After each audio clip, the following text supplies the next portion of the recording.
అంటే ఏ కోసాన కూడా మహిళల మీద గౌరవం లేదు, మర్యాద లేదు.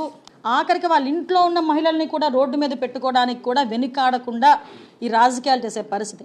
ఇప్పుడు ఇన్ని నీతులు చెప్తున్న మీరు అప్పట్లో ఏంటి ఎలా అన్నారు? మరి వీళ్ళ అమ్మాని పిలిచిన భారతమ్మాని పిలిచిన వాళ్ళకి వీళ్ళ నాన్నలకి ఏమవుతాడో ఒక్కసారి మనం కూడా ఆలోచన చేసుకోవాలి. ఇప్పుడు మిమ్మల్ని ఎవరు అరెస్ట్ చేయాలి?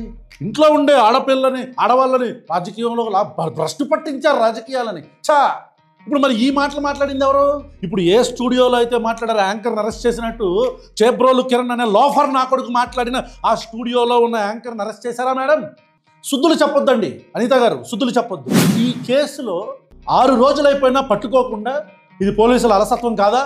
కొమ్మినేని శ్రీనివాసరావుని అరెస్ట్ చేయడంలో చూపించిన మన ఉత్సాహం, ప్రెస్ మీట్ పెట్టి మాట్లాడదామనుకున్న మన ఆతృత, ఇలాంటి అమాయకపు ఆడపిల్లలు చనిపోతుంటే ఎందుకు రావట్లేదు అంటున్నా.